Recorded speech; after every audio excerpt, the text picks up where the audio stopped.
Class 12 history ক্লাসে তোদের স্বাগত। ইতিহাস বইতে মোট 8টা অধ্যায় আছে। এই 8টা অধ্যায়ের ক্লাস আমরা দুজন মিলে নেব। 1, 2, 3, 4 নেবেন ডলি ম্যাডাম, আর 5, 6, 7, 8 নেব আমি, পার্থ স্যার। তাহলে আমরা এখন শুরু করব 12 হিস্ট্রির 5th চ্যাপ্টার, পঞ্চম অধ্যায়। এই পঞ্চম অধ্যায়ের আজকে যে টপিকটা নিয়ে আলোচনা করব সেই টপিকটা হলো 1909-এর কাউন্সিল আইন বা মরলেমিন্টো সংস্কার আইন। এখন আমরা যদি আমাদের চ্যাপ্টারের শুরুটা দেখি তাহলে দেখব ভারতে ব্রিটিশদের বিভিন্ন শাসন সংস্কার নিয়ে এখানে আলোচনা করা হয়েছে। 1857 মহাবিদ্রোহের পর ইস্ট ইন্ডিয়া কোম্পানির হাত থেকে ব্রিটিশ সরকার সরাসরি ভারতের শাসনভার তুলে নিলেন। তার জন্য যে আইনটি প্রয়োগ করেছিলেন তা হল 1858 খ্রিস্টাব্দের ভারত শাসন আইন। এই 1858 খ্রিস্টাব্দের ভারত শাসন আইনের দ্বারা কতগুলো পরিবর্তন এলো ভারতের শাসনে। এর আগে ভারত শাসন করতো একটা কোম্পানি যার নাম ইস্ট ইন্ডিয়া কোম্পানি, তার হাত থেকে সরাসরি শাসনাধিকার চলে গেল ব্রিটিশ সরকারের হাতে। ভারতের শাসন ব্যবস্থা দেখাশোনা করার জন্য ব্রিটেনের পার্লামেন্টে একজন ভারত বিষয়ক মন্ত্রী ছিলেন, তার নাম হলো ভারত সচিব। আর গোটা ভারতের শাসনভার দেখাশোনা করার জন্য ইস্ট ইন্ডিয়া কোম্পানির আমলে থাকতেন গভর্নর জেনারেল, যিনি ভারতে থেকে সমস্ত ভারতের শাসনভার দেখাশোনা করতেন। এই 1858 ভারত শাসন আইনে গভর্নর জেনারেল পদটি বিলুপ্ত করে দেওয়া হলো। তার বদলে গভর্নর জেনারেলকে নতুন নাম দেওয়া হলো ভাইসরয় বা রাজপ্রতিনিধি। গভর্নর জেনারেল মানে তিনি এখানকার শাসনের সর্বোচ্চ প্রধান। কিন্তু এরপর কি হলো?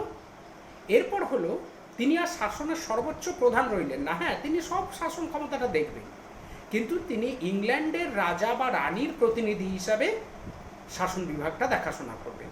তিনি নিজে সর্বোচ্চ ক্ষমতার অধিকারী থাকবেন না, তাকে দেখাশোনা করার জন্য ভারত সচিব থাকবে। তাহলে 1858 আইনে কিন্তু এই পরিবর্তনটা এলো। ইস্ট ইন্ডিয়া কোম্পানির হাত থেকে শাসন ক্ষমতা চলে গেল ব্রিটিশ পার্লামেন্টের হাতে। ভাইসরয় একজন ভারতের শাসন দেখাশোনা করার জন্য একজন ভারত বিষয়ক মন্ত্রী নির্বাচিত হলেন, তার নাম হলো ভারত সচিব। আর গভর্নর জেনারেল, যিনি ভারতে থেকে শাসন ব্যবস্থা পরিচালনা করতেন, তার নাম হলো ভাইসরয় বা রাজপ্রতিনিধি। লর্ড ক্যানিং তিনি হলেন প্রথম ভাইসরয়।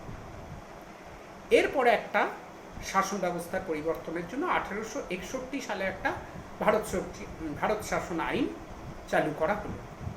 এই 1861 সালের ভারত শাসন আইনটায় গভর্নর জেনারেলকে সাহায্য করার জন্য যে পরিষদ ছিল তাতে 3 জন ভারতীয় সদস্য রাখার ব্যবস্থা করা হলো।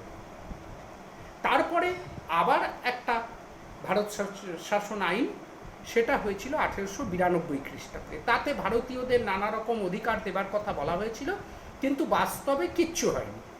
যে কারণে ঐতিহাসিক বিপানচন্দ্র তিনি এটাকে একটা রাজনৈতিক ধাপ্পা বলেছেন।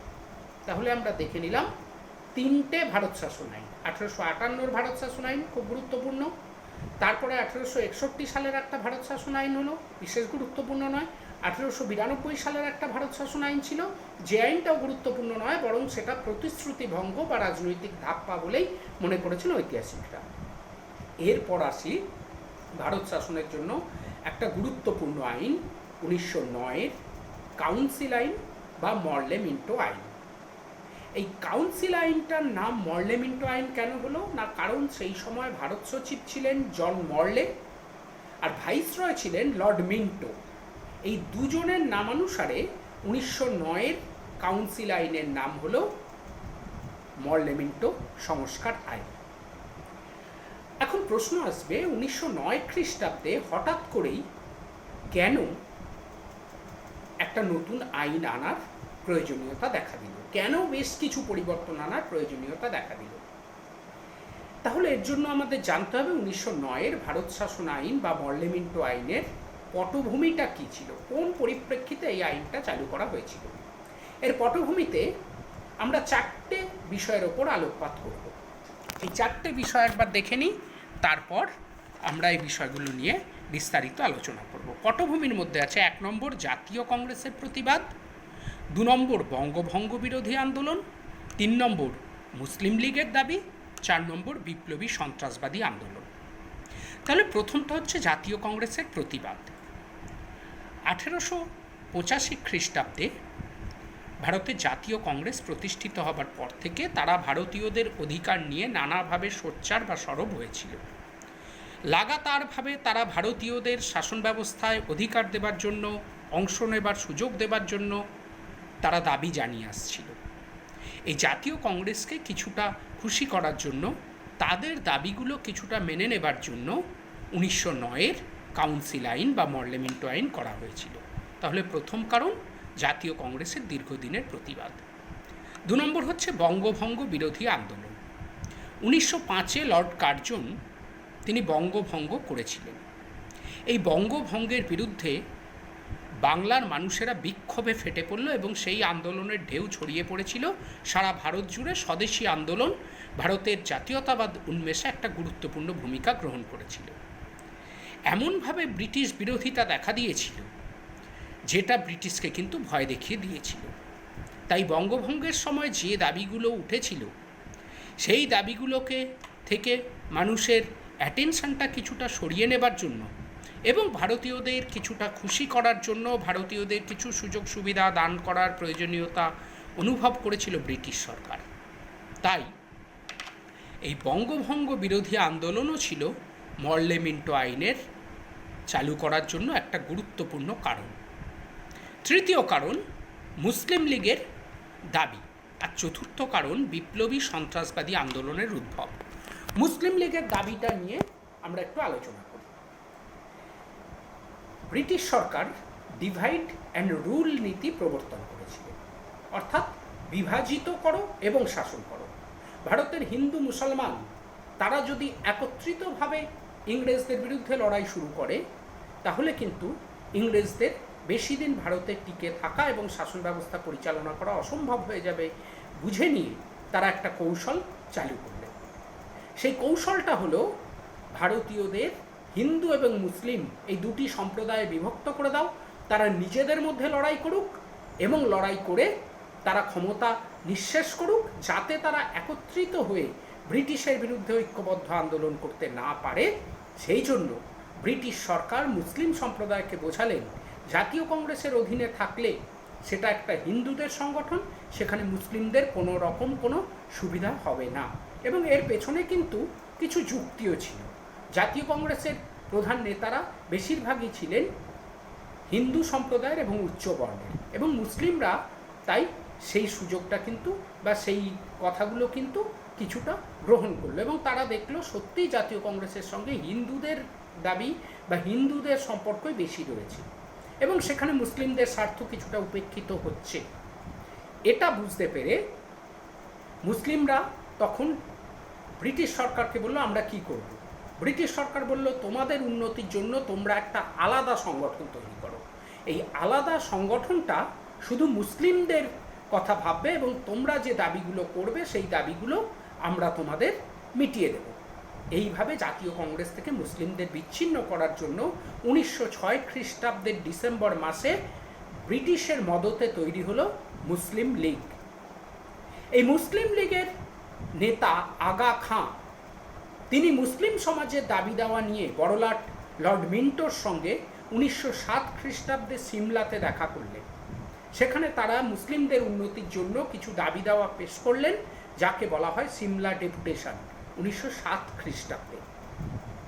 তখন সেই মুসলিমদের দাবি দাওয়াগুলো বিবেচনা করার আশ্বাস দিয়েছিলেন লর্ড মিন্টো। এই মুসলিমদের দাবিগুলো মেটানোর জন্য বা মুসলিম লীগের দাবিগুলো মেটানোর জন্য নতুন শাসন সংস্কারের প্রয়োজনীয়তা দেখা দিয়েছিল। তাই 1909-এর ভারত শাসন আইন বা মর্লেমিন্টো আইন চালু করার পেছনে মুসলিম লীগের দাবিগুলো পূরণ করাও ছিল একটা অন্যতম উদ্দেশ্য। আর চতুর্থ পটভূমি হচ্ছে বিপ্লবী সন্ত্রাসবাদী আন্দোলন। আমরা জানি বঙ্গভঙ্গ আন্দোলনের সূত্র ধরে ভারতে, বিশেষত বাংলায়, পাঞ্জাব এবং মহারাষ্ট্রে তৈরি হয়েছিল সশস্ত্র সন্ত্রাসবাদী আন্দোলন। আমাদের কাছে যেটা বিপ্লবী আন্দোলন, ব্রিটিশরা সেটাকেই সন্ত্রাসবাদ মনে করত, কারণ বিপ্লবীরা ব্রিটিশদের মনে সন্ত্রাস বা ভয়ের সৃষ্টি করেছিল। এই সন্ত্রাসবাদী আন্দোলন বা বিপ্লবী আন্দোলন সেটা কিন্তু ব্রিটিশদের মনে ভয় ঢুকিয়ে দিয়েছিল। আমরা দেখেছিলাম অনুশীলন সমিতি, যুগান্তর দল, দেখেছিলাম ক্ষুদিরাম, প্রফুল্ল চাকি, আলিপুর বোমার মামলা, যেগুলো তাদের যথেষ্ট ভয় দেখিয়ে দিয়েছিল। তাই এই বিপ্লবীরা যাতে বেশি জনসমর্থন না পায়, তাই ভারতীয়দের বেশ কিছু দাবি দাওয়া মেনে নেওয়ার এবং তাদের কিছু সুযোগ সুবিধা দেওয়ার প্রয়োজনীয়তা অনুভব করেছিল ব্রিটিশ সরকার। আর সেই প্রয়োজনীয়তা অনুভব করার কারণেই 1909-এর কাউন্সিল আইন বা মর্লেমেন্টো আইন চালু হয়েছিল। তাহলে পটভূমিতে আমরা দেখলাম 4টি কারণ: 1, জাতীয় কংগ্রেসের প্রতিবাদ; 2, বঙ্গভঙ্গ বিরোধী আন্দোলন; 3, মুসলিম লীগের দাবি; 4, বিপ্লবী সন্ত্রাসবাদী আন্দোলনের উদ্ভব। এইবার এই আইনের বৈশিষ্ট্য বা ধারাগুলো কী ছিল? এই আইনের দুটো দিক সম্পর্কে বলা হয়েছিল, ভারত শাসনের দুটো দিক। একটা হচ্ছে কার্যনির্বাহক পরিষদ, আরেকটা হচ্ছে আইন পরিষদ। কার্যনির্বাহক পরিষদ সেটা ভারত শাসন করবে, ভারতের পুলিশ ব্যবস্থা, সেনা ব্যবস্থা, অর্থ ব্যবস্থা প্রভৃতি দেখাশোনা করবে কার্যনির্বাহক পরিষদ। আর আইন ব্যবস্থা ভারতীয়দের জন্য আইন রচনা করবে, আইন পাস করবে। এই জন্য দুটো বিষয় সম্পর্কে এই আইনে বলা হলো, একটা কার্যনির্বাহক পরিষদ, একটা আইন পরিষদ। আমরা এখন কার্যনির্বাহক পরিষদ বা কার্যনির্বাহী পরিষদ সম্পর্কে কি কি বলা হয়েছিল সেটা দেখব। 1 নম্বর, বড়লাট অর্থাৎ ভাইসরয়, তার জন্য একটা পরিষদ ছিল। তাকে সাহায্য করার জন্য কয়েকজনকে নিয়ে গঠিত হয়েছিল একটি পরিষদ।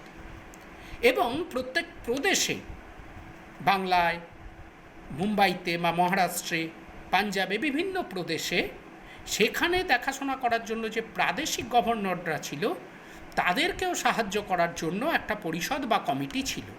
এই বড়লাটে সারা ভারত শাসনের জন্য যে পরিষদ ছিল এবং প্রাদেশিক গভর্নরদের যে পরিষদ ছিল, সেই পরিষদে ভারতীয় সদস্য গ্রহণ করার ব্যবস্থা হলো এই আইনে। এর আগে 2-1বার ভারতীয় সদস্য গ্রহণ করার কথা বলা হয়েছিল, কিন্তু তাদের সুযোগ দেওয়া হয়নি। এই আইনে প্রথম ভারতীয় সদস্য গ্রহণ করা হলো এবং সেখানে আমরা দেখতে পেলাম এই আইনে বড়লাটের পরিষদে, অর্থাৎ সারা ভারতের যে শাসন পরিষদ, ভাইসরয়ের পরিষদে প্রথম ভারতীয় সদস্য হলেন লর্ড সত্যেন্দ্র প্রসন্ন সিংহ বা সিনহা।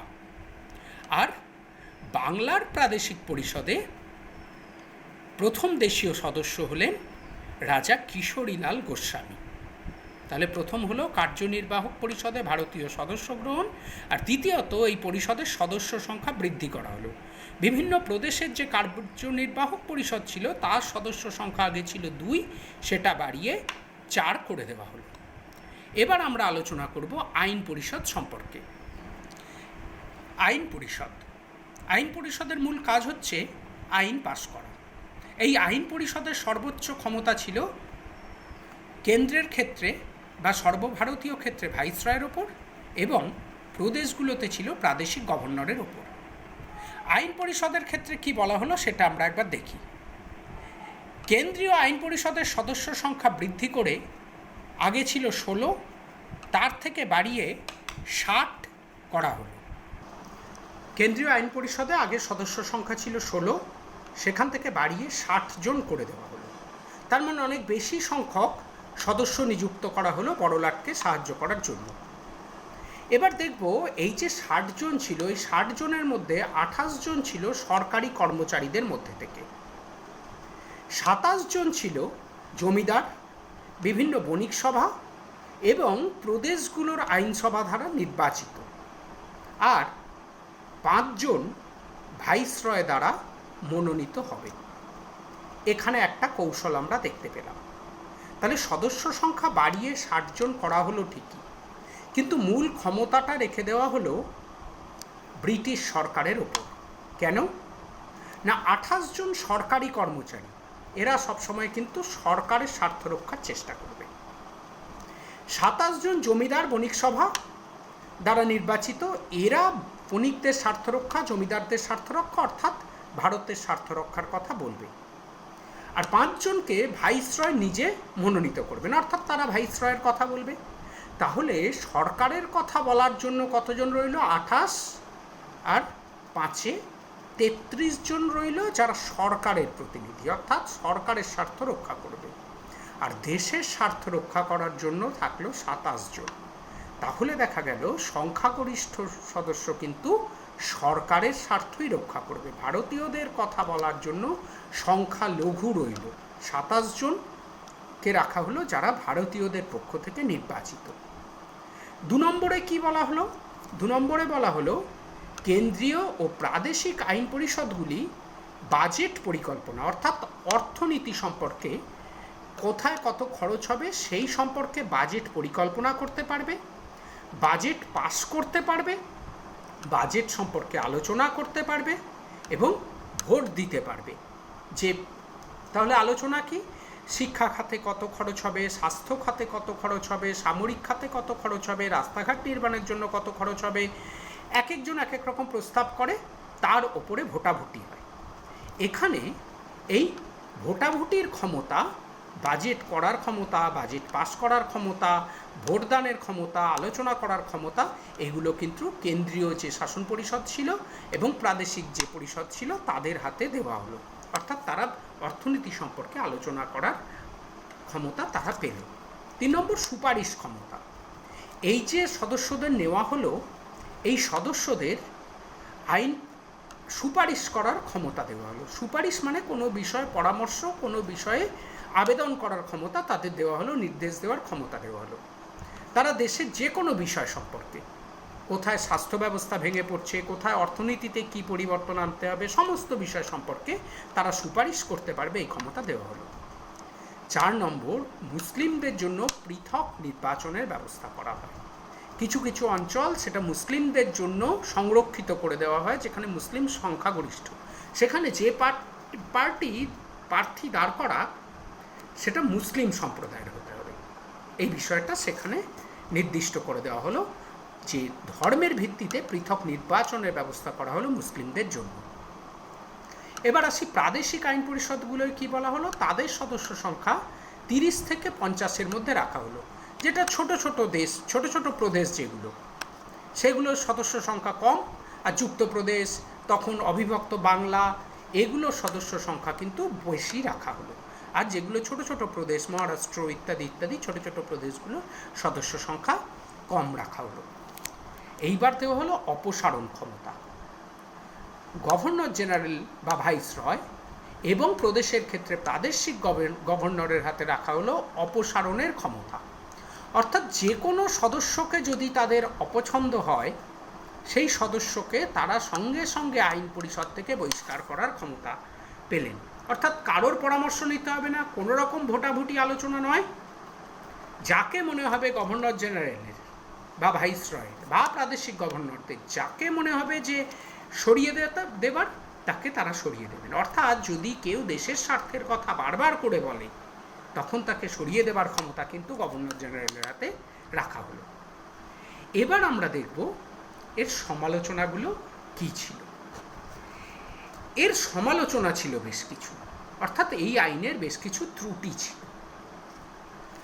মূল গুরুত্বপূর্ণ যে বিষয়গুলো, সামরিক বিভাগ, বৈদেশিক নীতি, এই সম্পর্কে কোনো আলোচনা করার ক্ষমতা ছিল না পরিষদের।